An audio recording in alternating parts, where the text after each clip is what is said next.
Hey, this is Isaac with Hi JR Sings. I want to take a moment to thank those that have watched the blogs, especially the pageant blogs, and just say thank you.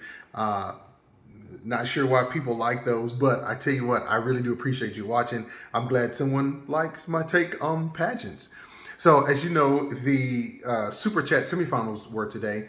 And so I took a look at those, and so someone requested a thought about that. I was like, okay, so I'll give you my thoughts on those. So we're going to take a quick listen.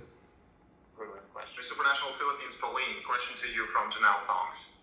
Do you believe that candidates should be coached for pageants? I really think that all the candidates somehow can draw so much energy and knowledge from different mentors so that they themselves can find the best in themselves and then be able to bring that out on stage. I definitely think that getting all the help from so many different people and tapping into their own talents and knowledge is such an asset in the pageant industry. Thank you for answering, Pauline. Miss Supranational Philippines Pauline, question from Kiki Sanchez for you. If you had the power to create a law for all countries, which law would it be? It would be a law where everyone would have access to healthcare, especially now with the pandemic almost reaching its close. I think all of us now realize how important equal healthcare is to everyone for us to be able to live our best lives and to make sure that healthcare also reaches everyone in every single corner of every community all over the world so that we can always live our best lives and give our best to others too. Agreed. Thank you, Pauline. Pauline, Miss Supranational Philippines, question from... Alrighty. So as you can tell, just those two questions, very poised answers. She's very confident in her answers, and I think that's probably one of the things that I like the most. She's very sure. Of course, I didn't know the answers before. I mean, the questions before, and she was able to answer that question. What I really liked about that first question: should pageants, should contestants be coached? She said that there is an energy that everyone brings. And I am a firm believer that there's this old saying here in America, it takes a village to raise a child. And in this case, it's not that, but it takes a village to make one person better. So I think when you go into these things and uncharted and you've never done those things before, I think it's so easy you can get caught in that trap and you don't know what to do. It's almost like there's an expression here in America, we use a deer in the headlights. You don't know exactly what to do. But then you can rely on those that understand the system, they understand the pageant, but then they take your energy and then they say, hey, this is what you do well. This is going to be a good event for you. Or, well, you don't really do well right here. So you'll need a little bit more mentoring, a little bit more coaching in that area. And so then what happens is the strengths of the contestant and the weaknesses of the contestant. There are different individuals, especially if they are trying to mentor her, they are going to notice that. Certainly everyone has a different opinion, but what happens is generally the weaknesses, you want to turn her weaknesses into strength. How can she take that weakness and really focus it and hone it into something different?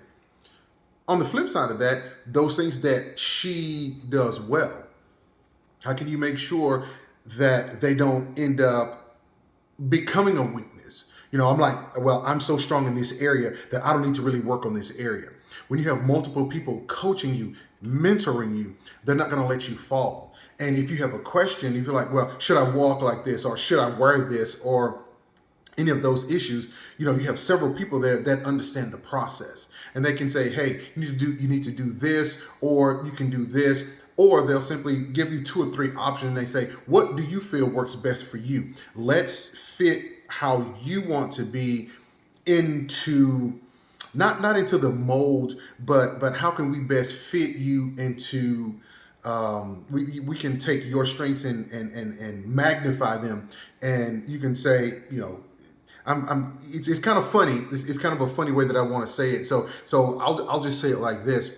Those strengths, how can you make sure that they stay strong without becoming a weakness, if that makes any sense?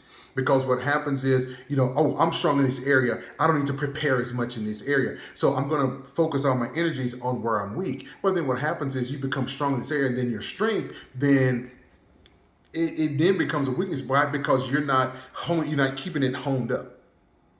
Okay, so I really did like her answer, and I like the confidence with which she spoke. That second question about if she could, have a law passed for all nations, and she went straight to healthcare because, as we know, not all nations have healthcare, and here in America, just it's only been within, I think, the last 10 or 15 years that it actually became a law where everyone has to have healthcare. I don't know how you feel about healthcare, but here in America, it can be somewhat expensive. The job that I have right now, my insurance it's relatively cheap, and so I can actually afford it. But not a lot of people can afford those insurance premiums. I happen to like her answer, and so I will certainly give her props for that. I really like how she presented herself. I like the way that she answered the question. So let's take a listen at this last question, and then I'll come back with my final thoughts. Hendricks. What do you believe is the key to fostering strong and meaningful relationships with others? It would be understanding, I think, and compromise. We all come from different parts of this world, and we come together in this pageant, and we ourselves have so many different stories that we bring on this stage. But as long as we have the willingness to listen to other people's stories and the willingness to understand where they themselves are coming from and perhaps find a certain common ground or compromise for us to be able to cohesively live together, then I think we'll be able to live a very beautiful life. Very true. Thank you so much. Again, very well spoken. Understanding and compromise. And then she was able to expound on those two. And I think in this day and age, with so many factions, especially in government, we have so many racial boundaries.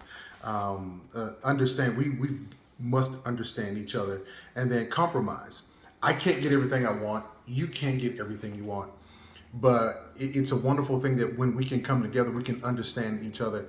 And we may not always agree with each other, but we can certainly understand each other. And so, as you can tell, I really like how she spoke. I really like how she answered.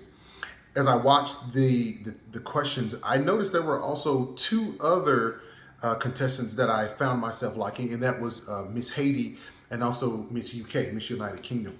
I really like their confidence. I really like their answers. So if you ask me who my top three would be, it would be those three.